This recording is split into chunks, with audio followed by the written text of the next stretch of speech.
தேர்தல் ஆணையம் இந்த வாக்கு திருட்டு இங்க ஓட் சோரி அப்படின்னு சொல்றாங்க, வாக்கு திருடர்கள் அப்படின்னு. இந்த வாக்காளர் பட்டியல்ல நிறைய முறைகேடு நடந்திருக்கு, வாக்காளர்களுடைய உரிமை இங்கு திருடப்பட்டிருக்கிறது அப்படின்னு ராகுல் காந்தி பீகார், மகாராஷ்டிரா, கர்நாடகாவில் தொடர்ச்சியாக பரப்புரை மேற்கொண்டு வருகிறார். அது மட்டும் இல்லாம இந்த சார் அப்படிங்கிற அந்த விஷயத்தை அவங்க கொண்டு வந்த போது அவர்கள் சொன்ன ஒரு செய்தி அதிர்ச்சியா இருந்தது. எது தெரியுமா? இது என்ன பிரமாதம்?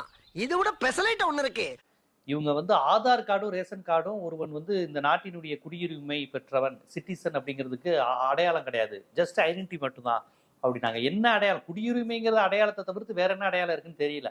பங்களாதேஷ்காரனும் பாகிஸ்தான்காரனும் இங்க ஆதார் கார்டு அவ்வளவு எளிமையாக இந்திய ஆதார் கார்டை பாகிஸ்தான்காரனும் பங்களாதேஷ்காரனும் இங்க அவ்வளவு எளிதா வாங்கிட முடியுமான்னு எனக்கு தெரியல.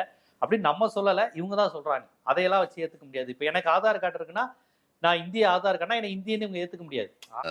சொல்லுப்பா. சொல்லுங்கறல.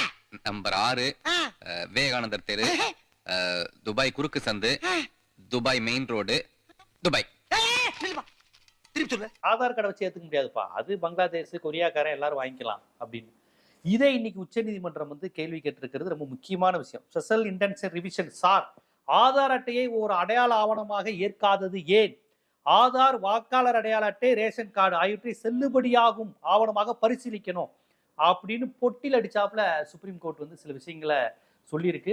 நல்லா கேட்டுக்குங்க. ஒரு கவர்மெண்ட் ஆபீசரு கவர்மெண்டோடது தப்புன்னு சொல்றாரு. எல்லாரும் நல்லா கேட்டுக்குங்க. கேட்டீங்க. அது மட்டும் இல்லாம இது ரொம்ப ஒரு முக்கியமான விஷயமா போயிட்டு இருக்கு. ஏன்னா இவங்க அந்த ஆதார் கார்டு செல்லாதுங்கிறத வச்சுதான் உண்மையில் இந்த நாட்டின் குடிமக்களா இருக்கக்கூடிய முஸ்லிம்களையும் யாதவர்களையும் பல பேரை பீகார்ல நீக்கியிருக்கிறாங்க.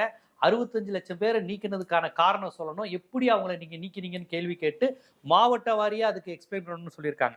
ஸோ இது உச்சநீதிமன்றத்தினுடைய அந்த கேள்வி இருக்கு பார்த்தீங்களா, 65 லட்சம் பேரை நீக்குவியான்னு கேட்ட அந்த கேள்வியும் ஆதார் கார்டை நீ சேர்த்துக்கணும்னு சொன்னது, இது ரெண்டும் தொடர்புடையது. இது ரெண்டையும் லிங்க் பண்ணாலே அந்த 65 லட்சம் வாக்காளர்களை இவங்க நீக்கின ஃப்ராடு தனம் பித்தலாட்ட வெளியே வந்துடும்.